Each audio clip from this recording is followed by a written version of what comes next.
Hello friends, मैं अभिषेक आपका स्वागत करता हूं अपने YouTube channel DG knowledge hub में। आज की इस वीडियो में हम class 8th maths NCERT book के chapter number 2 linear equations in one variable की एक्सरसाइज 2.1 को पढ़ेंगे और उससे पहले हम इस चैप्टर के इंट्रोडक्शन पार्ट को कंप्लीट करेंगे। तो आइए अपनी इस वीडियो को स्टार्ट करते हैं और देखते हैं कि linear equations in one variable में हमें क्या क्या चीज़ें पढ़नी है और क्या क्या चीज़ें हमें इसमें समझनी है।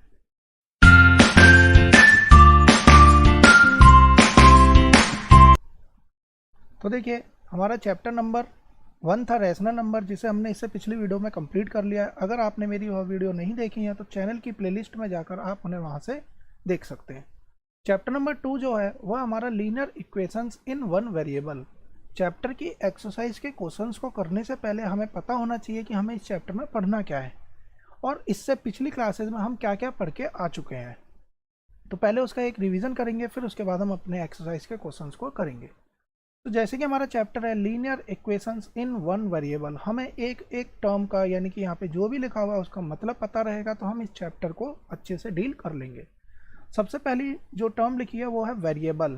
तो देखिए, वेरिएबल का मतलब होता है वेरी प्लस एबल, यानी कि ऐसी चीज़ जो बदलने योग्य हो, यानी कि जो बदली जा सके। एग्जाम्पल के तौर पर हम अक्सर समझें तो जैसे कि मान लीजिए यहाँ लिखा है x+3 और देखिए, अगर मैं यहाँ पे हम आपको कहें कि इसका आंसर बताइए, यदि x की वैल्यू 1 हो, x की वैल्यू 2 हो और या फिर x की वैल्यू 3 हो, तो जैसे ही हम x की वैल्यू 1 रखेंगे हमारा आंसर आएगा 4, x की वैल्यू 2 रखेंगे आंसर आएगा हमारा 5, x की वैल्यू 3 रखेंगे आंसर आएगा हमारा 6। इसका मतलब है कि इसमें दिया गया ये जो x है ये अपने आप में वैल्यू चेंज कर सकता है, यानी वेरी हो सकता है। इसी को हम बोलते हैं वेरिएबल। तो चाहे वो x की फॉर्म में लिखा हो, चाहे y लिखा हो, m n o p किसी भी अल्फ़ाबेट के फॉर्म में लिखा गया इस तरीके से मैथ्स में, उसे हम क्या कहेंगे? वेरिएबल कहेंगे। अब देखिए, इस टर्म में यानी कि ये जो लिखा हुआ है x+3 में क्या चीज़ नहीं बदल रही है? 3, यानी कि 3 अपने आप में क्या कहलाएगा? कांस्टेंट कहलाएगा। यानी जिसकी वैल्यू नहीं बदलती वो हो गया हमारा कांस्टेंट और जिनकी वैल्यू बदल जाती है वो होते हैं हमारे वेरिएबल। अब देखिए, इससे पिछली क्लास में आपने पढ़ा होगा what is monomial, binomial, trinomial और पॉलिनोमियल।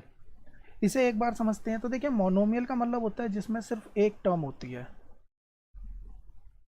नाम में आ रहा है मोनो, मोनो का मतलब ही होता है सिंगल, बाई का मतलब होता है 2, ट्राई का मतलब 3 और पॉलिनोमियल में इस पॉली का मतलब होता है मैनी, यानी ऐसी इक्वेशन जिसमें कि मैनी टर्म्स नजर आए उसे हम नाम देते हैं पॉलिनोमियल। यानी कि ये पॉलिनोमियल के ही सब पार्ट हो गए, यानी कि ये पॉलिनोमियल के क्या हो गए? सब पार्ट हो गए। जैसे आपने पढ़ा होगा पॉलीगन, तो पॉलीगन में क्या होता है? मैनी साइड्स, यानी कि बहुत सारी लाइन सेगमेंट से मिली हुई एक क्लोज फिगर जिसे हम क्या नाम देते हैं? पॉलीगन नाम देते हैं। तो इस टर्म में भी आ रहा है पॉली।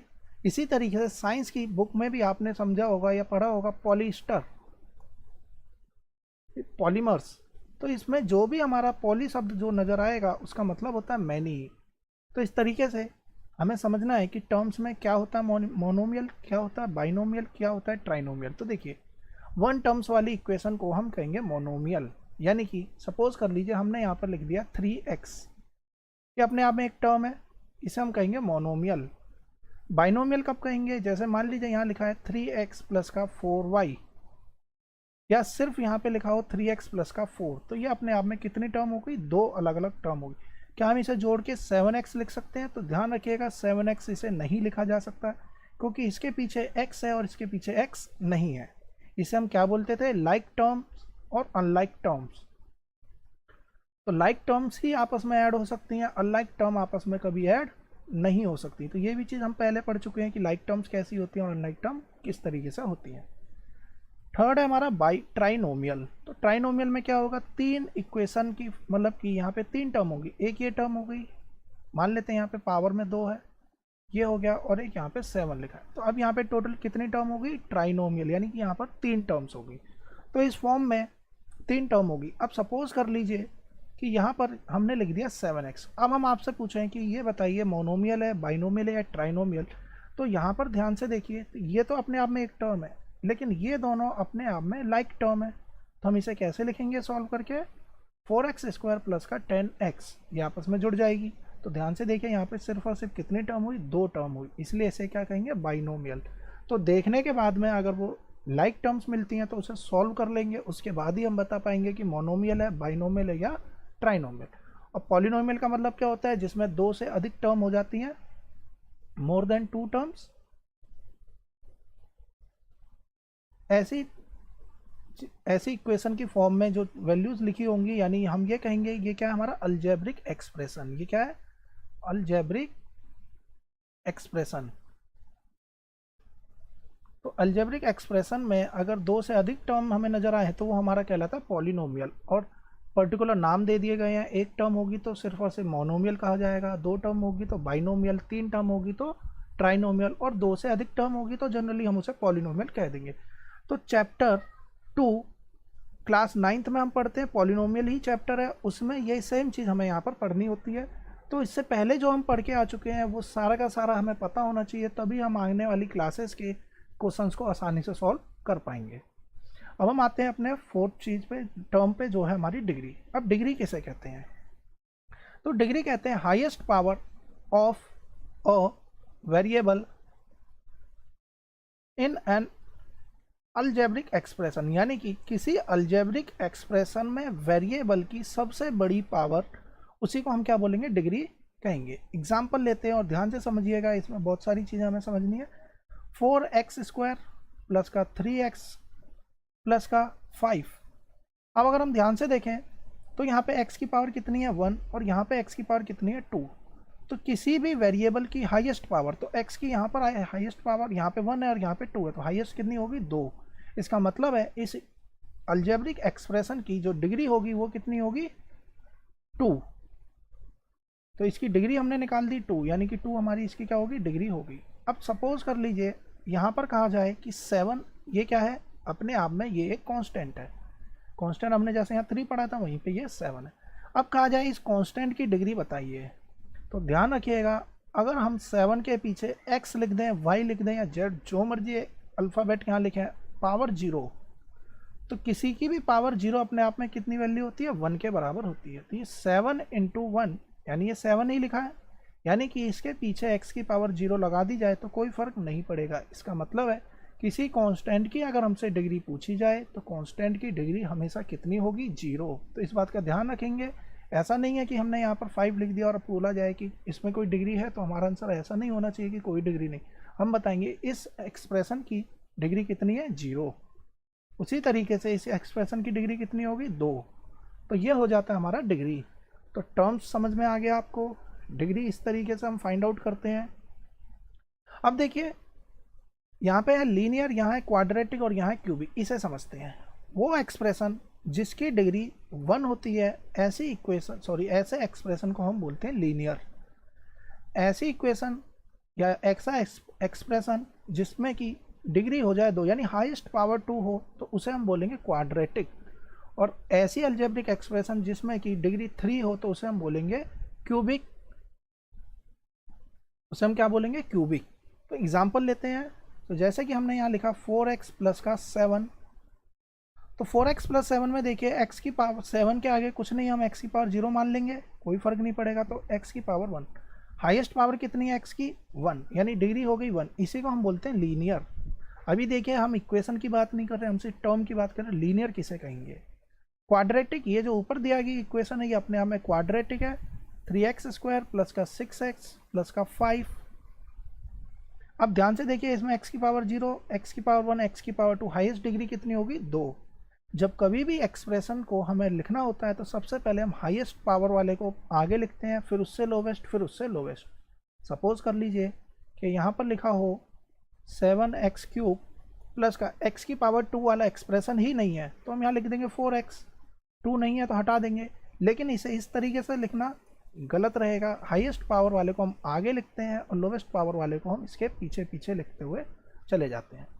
तो यहाँ से हमें समझ में आया कि क्वाड्रेटिक एक्सप्रेशन किसे कहेंगे, तो जिसमें कि किसी अलजेब्रिक एक्सप्रेशन की हाईएस्ट पावर 2 होगी, वह हो जाएगी हमारी क्वाड्रेटिक।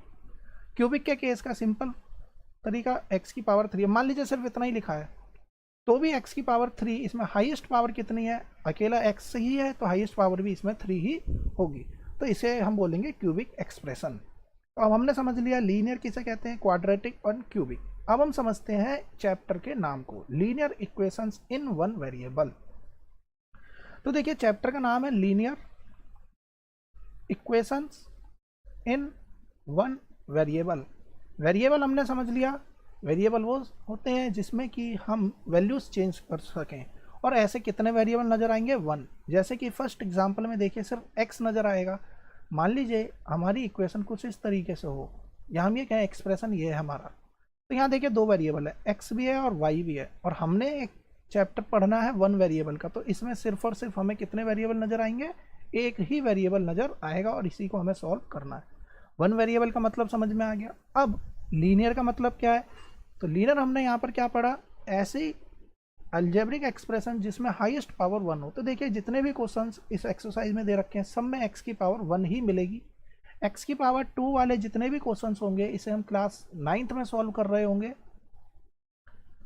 अब ध्यान से समझ लेते हैं, हमने लीनियर समझ लिया, अब इक्वेशन कब बोलेंगे इसे? तो देखिए इक्वेशन का मतलब होता है EQUATION, इक्वेशन। इक्वेशन में अगर हम किसी एक्सप्रेशन को, जैसे कि यहाँ पे एग्जाम्पल का एक्सप्रेशन दे रहे हैं, इसे इक्वेट कर दें किसी ना किसी गिवन वैल्यू के, तब ये बन जाता है हमारा इक्वेशन। तो वेरिएबल क्या है? एक वेरिएबल है। इक्वेशन क्यों है? क्योंकि हमने इक्वेट कर दिया है। लीनियर क्यों है? क्योंकि इसकी हाईएस्ट पावर 1 है। तो इसका मतलब हो गया हमारा चैप्टर का लीनियर इक्वेशन इन 1 वेरिएबल। आने वाली क्लासेज में हम पढ़ेंगे लीनियर इक्वेशन इन 2 वेरिएबल, तो वो चीज़ बाद में पढ़नी है, हमें बेसिक टर्म पता होनी चाहिए थी। तो इस तरीके से इस चैप्टर को हमें डील करना है। अब देखिए इसमें एक टर्म दे रखी है ट्रांसपोज, इसे समझते हैं। बेटर अंडरस्टैंडिंग के लिए हमें पता होना चाहिए ट्रांसपोज होता क्या है और कैसे हम काम करते हैं। तो देखिए अगर इस क्वेश्चन की बात करें 2x - 3 = 7, देखिए हम इसे सॉल्व कैसे करते हैं। एक्चुअल में सॉल्व करने का तरीका, इसका जो रियल तरीका है वो ये है कि यहाँ पर -3 है। यदि हम दोनों तरफ एक्सप्रेशन के, ये देखिए इक्वल है, तो ये पहले भी इक्वल है बाद में भी इक्वल रहेगा। कहने मतलब ये कि अगर यहाँ 5 = 5 है, अब अगर हम यहाँ पर 2 जोड़ते हैं और यहाँ भी 2 जोड़ दें तो क्या इक्वेशन पे या वैल्यूज़ पे कोई फ़र्क पड़ेगा? बिल्कुल नहीं पड़ता। इसका मतलब ये सेम रहती है। तो हमें भी यहाँ पर क्या करना रहता है, यहाँ देखिए -3 है, अगर मुझे इस -3 को हटाना है तो हमें क्या करना पड़ेगा? इधर भी +3 कर देते हैं, और अगर लेफ्ट हैंड साइड +3 करा है तो राइट हैंड साइड भी कर दीजिए। तो देखिए 3 - 3 यहाँ तो 0 हो जाएगा, बराबर आ जाएगा 10 के। अब ध्यान से देखिए हमें सिर्फ x की वैल्यू चाहिए। सॉल्व का मतलब ही होता है इस गिवन वेरिएबल की क्या वैल्यू यहाँ पर होगी। तो यहाँ पे 2 इसके साथ मल्टीप्लाई में, अगर हम इसे दोनों तरफ 2 से डिवाइड कर दें तो देखिए यहाँ तो ये कट जाएगा और यहाँ वैल्यू आ जाएगी 5 के बराबर, यानी x की वैल्यू यहाँ 5 आएगी। तो ये है एक्चुअल जो काम इस इक्वेशन को सॉल्व करने के लिए हो रहा है। लेकिन हम क्या करते हैं, हम इस स्टेप के बाद सीधे इस स्टेप पर आ जाते हैं और इस चीज़ को गायब कर देते हैं। कहने वाला हम ऐसा दिखा देते हैं कि -3 इधर गया है तो यही -3 प्लस हो गया है, जबकि एक्चुअल में ऐसा नहीं होता है। एक्चुअल में क्या हुआ, -3 इधर ही था, हमने दोनों तरफ +3 ऐड कर दिया, इसलिए ये यहाँ से हट गया। तो इसे हम कहते हैं ट्रांसपोज। तो ट्रांसपोज का मतलब क्या हो गया कि जब हम किसी वैल्यूज़ को दूसरी तरफ शिफ्ट कर दें, एक्चुअल में शिफ्ट हो रही है? बिल्कुल नहीं। एक्चुअल में क्या हो रहा है, हम दोनों तरफ प्लस माइनस कर रहे हैं। अब यहाँ पर ध्यान से देखिए, यहाँ लिखा है 2x = 10। हमने यहाँ पर दिखाया है कि हमने दोनों तरफ 2 से डिवाइड कर दिया, लेकिन एक्चुअल में हम इसे इसके बराबर रखेंगे या मल्टीप्लाई में। हम ट्रांसपोज में ऐसा दिखा देते हैं कि ये 2 इसके अपॉन में चला गया, लेकिन एक्चुअल में अपॉन में नहीं जाता है। एक्चुअली क्या हुआ है कि हमने दोनों तरफ 2 से डिवाइड कर दिया है। सेम काम हमने लेफ्ट हैंड साइड भी करना है तो सेम काम हमें राइट हैंड साइड भी करना है, अदरवाइज जो हमारा तरीका होगा वो गलत हो जाएगा। लेकिन हम इस चीज़ को नहीं दिखाते, अपने टाइम को सेव करते हैं और हम यहाँ पे डायरेक्टली इस तरीके से कह देते हैं ट्रांसपोज, कि यहाँ पर ये ट्रांसपोज हो गया। ट्रांसपोज मतलब कि ये वैल्यू इधर से उधर चली गई। अब आप किसी भी वैल्यूज़ को इधर उधर ले जा सकते हैं। हमें तो x की वैल्यू चाहिए तो हम इस 3 को इधर ले जाएंगे तो कितना हो जाएगा 7 + 3। लेकिन एक्चुअली अंदर क्या काम हुआ था, दोनों तरफ +3 ऐड हुए थे। इसके बाद हमने दिखाया 10। हम आगे दिखाएंगे कि ये 2 यहाँ चला गया, लेकिन एक्चुअल में ये 2 नहीं गया, दोनों तरफ 2 से डिवाइड हुआ है, लेकिन हम उसे शो ऑफ नहीं करते हैं। तो x की वैल्यू कितनी आ गई 5। इस तरीके से हम अपने आंसर्स निकाल लेंगे। तो टर्म समझ में आई क्या होता है ट्रांसपोज, कि किसी वैल्यूज़ को दूसरी तरफ भेज देना। अब ज़रूरी नहीं है ये वैल्यू इधर ही जाए, हो सकता है ये वाली वैल्यू इधर आ जाए। तो ध्यान रखिएगा प्लस या माइनस अगर ट्रांसपोज होते हैं तो एक दूसरे के साइन बदल जाते हैं। मल्टीप्लाई दूसरी तरफ जाएगा तो डिवाइड हो जाएगा, या डिवाइड जब दूसरी तरफ आएगा तो मल्टीप्लाई हो जाएगा। अब हम आते हैं अपने एग्जाम्पल पे और उसके बाद हम अपने क्वेश्चंस को सॉल्व करेंगे। तो देखिए इतनी चीज़ हम पिछली क्लास में भी पढ़ के आए थे, लेकिन इसकी रिवीजन जरूरी थी, तब हमें पता चलेगा कि चैप्टर असल में हमने करना क्या है। देखिए पहला क्वेश्चन हम सॉल्व कर चुके हैं जो यहाँ पर दे रखा है। ट्रांसपोज लिखकर भी हम कह सकते हैं, या हम इस तरीके से भी दिखाएंगे कि +3 दोनों तरफ जोड़ दिया, तो वो ज़्यादा लेंदी हो जाता है, तो हम इसी तरीके से सॉल्व करते हैं। एग्जाम्पल 2 पर आते हैं। देखिए हम ऐसे दिखाएंगे कि ये +9 इधर जाएगा, तो जो भी नंबर यहाँ या कांस्टेंट दिखा है उसके आगे का सिंबल हमेशा उसी के साथ का रहता है। तो ये आएगा 4 - 9, वैल्यू आएगी -5, 2y बराबर -5। y बराबर कैसे निकलेगा, ये 2 या मल्टीप्लाई में हम ऐसे दिखाएंगे कि ये इसके अपॉन में आ गया, यही हमारा आंसर हो गया। देखिए इक्वेशन सॉल्व करने के बहुत सारे तरीके हो सकते हैं, आप किसी भी तरीके से करिए, आपके आंसर पे कोई फर्क नहीं पड़ेगा। एग्जाम्पल 3 देखिए, ये +5/2 है, हम इसे इधर ले जाते हैं, इधर इक्वल का साइन रहेगा। अब ध्यान से समझिएगा, +5/2 यानी कि ये वाली वैल्यू इधर गई है, -3/2 पहले से ही इधर है, तो इसके साइन पे कोई फर्क नहीं। ये +5/2 इधर आएगा तो ये -5/2, एलसीएम लेंगे 2 आएगा, ऊपर आ जाएगा -5 -3 -5 बराबर -8/2, जो कि सॉल्व करेंगे आएगा -4। अब देखिए यहाँ से क्या समझ में आया हमें कि x/3 बराबर आ गया -4 के। अब अगर हम रियल कहानी देखें कि इसमें होगा क्या, तो हमें सिर्फ x चाहिए, 3 डिवाइड में, इसका मतलब 3 दोनों तरफ हमने मल्टीप्लाई करना है, तो यहाँ तो कट जाएगा, यहाँ 3 मल्टीप्लाई। लेकिन उससे बचने के लिए हम कैसे दिखा देते हैं कि हमने इसी 3 को यहाँ पर ले गए हैं। तो ध्यान रखिएगा, ये जो मैंने यहाँ पर बताया कि इस तरीके से ले जाएंगे, तो ये सिंबल आप ये एरो मत लगाइएगा, आपको डायरेक्टली सॉल्व करना है। तो ये आएगा -12, तो आंसर कितना आया -12। अब हम आते हैं अगले क्वेश्चन पे। देखिए 15/4 -7x बराबर 9, हमें सिर्फ और सिर्फ x की वैल्यू चाहिए। तो ध्यान से समझिए, हम चाहें तो 15/4 को इधर ले जा सकते हैं, या फिर 7x को इधर ले जाएं और 9 को इधर ले जाएं, जैसे मर्जी सॉल्व करिए, कोई फ़र्क नहीं पड़े। मान लेते हैं हम -7x को इधर ही रहने देते हैं, इसे हम इधर ले गए, तो होगा क्या, 9 - 15/4, क्योंकि इसके आगे प्लस का साइन है, कुछ भी नहीं दे रखा तो इसे प्लस सपोज करेंगे, अपॉन में आएगा 1। एलसीएम लेंगे 4, 9 4 जा 36 -15 इक्वल्स का -7x। ध्यान रखिएगा ये -7 के साथ में है, इसे हम शिफ्ट नहीं कर रहे हैं, ये यहीं है, हम सिर्फ 15/4 को इधर ले गए हैं।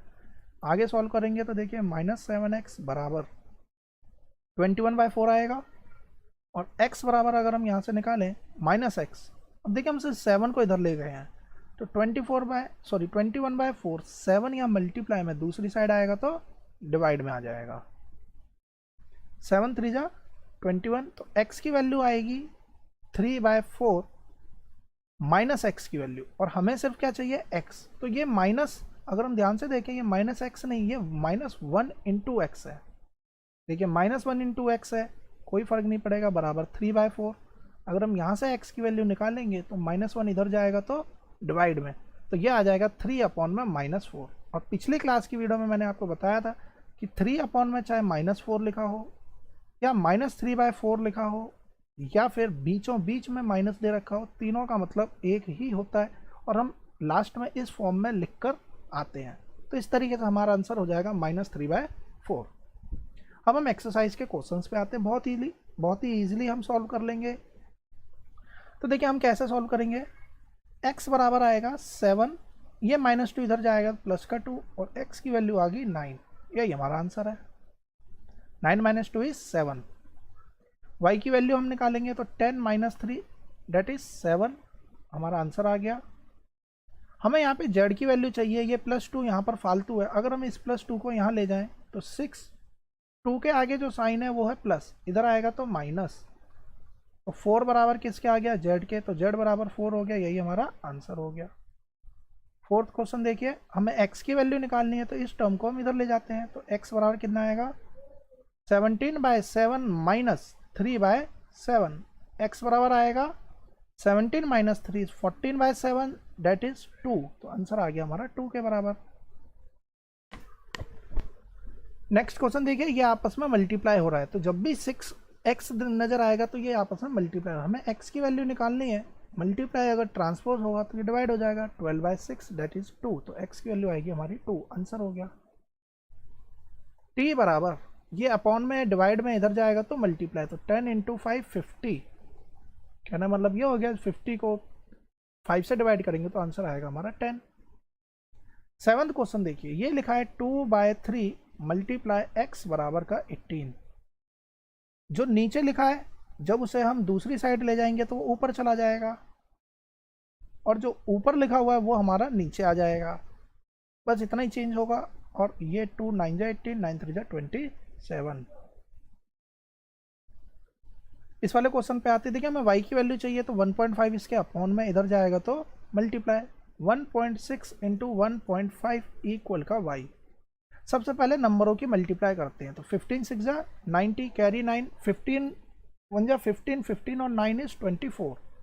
हमने लिख लिया 24 बराबर y के। अब हम देखते हैं पॉइंट, तो देखिए एक पीछे से काउंट करते हैं, एक यहाँ पर और एक यहाँ पे, यानी 2 पॉइंट है, तो ये आएगा 2.40। इसे हम 2.4 भी लिख सकते हैं, करेक्ट है।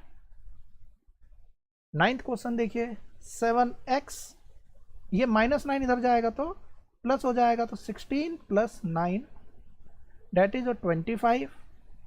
7x के x की वैल्यू हमें चाहिए तो 25/7, तो इस तरीके से इसका आंसर बनेगा 25/7। नेक्स्ट क्वेश्चन देखिए, 14y, 8 माइनस का इधर जाएगा प्लस हो जाएगा, तो 13 + 8 21 आएगा। 21 बराबर 14y, और हमें यहाँ से सिर्फ y निकालना है, तो 14 इसके अपॉन में। अब देखिए ये किससे कट रहा है, 2 7 जा 3 7 जा 14, यानी y की वैल्यू आएगी 3/2। 11th क्वेश्चन देखिए, हमें 6p की वैल्यू चाहिए, ये 17 यहाँ पर जाएगा, तो 6p के आगे क्या साइन है, प्लस, तो ये यहीं रहेगा। 17 के आगे क्या साइन है, प्लस का, इधर जाएगा तो माइनस का। 9 यहाँ पहले से ही लिखा हुआ है, तो 9 - 17, 8 आएगा माइनस का, क्योंकि 17 बड़ा है, बराबर का 6p। यहाँ से p की वैल्यू कितनी आएगी, माइनस का 8/6। सॉल्व करेंगे तो माइनस का 4/3, तो p की वैल्यू कितनी बनेगी यहाँ से, माइनस का 4/3। तो इस तरीके से ये आंसर आ जाएगा। अब देखिए लास्ट क्वेश्चन, x/3, क्योंकि प्लस हमें सिर्फ x की वैल्यू चाहिए, तो ये +1 इधर जाएगा तो -1। एलसीएम लेंगे, 15 आएगा, 7 - 15 बराबर का x/3। x की वैल्यू निकालेंगे, सॉरी यहाँ पे अभी सॉल्व करते हैं, माइनस का 8/15, और हमें निकालनी है x की वैल्यू। देखिए यहाँ पे बड़ा साइन है माइनस का, प्लस माइनस माइनस हो जाएंगे नंबर, और साइन माइनस का लगेगा। x बराबर ये 3 अपॉन में दूसरी तरफ ले जाएंगे, क्योंकि हमें सिर्फ यहाँ x ही चाहिए। -8/15 इंटू का 3 ऊपर जाएगा, ऊपर की तरफ मल्टीप्लाई, 3 5 जा 15, आंसर कितना है, x बराबर माइनस का 8/5। तो इस तरीके से हमने एक्सरसाइज 2.1 के क्वेश्चंस को कंप्लीट कर लिया। स्टिल यहाँ तक के चैप्टर में अगर आपको कोई डाउट होता है तो मुझे कमेंट बॉक्स में ज़रूर बताएं, और अगर आपने अब तक मेरे चैनल को सब्सक्राइब नहीं किया तो मेरे चैनल को सब्सक्राइब कर लें, और आने वाली वीडियोज़ की नोटिफिकेशन पाने के लिए बेल आइकन को प्रेस करें। Thanks for watching my video, have a nice day.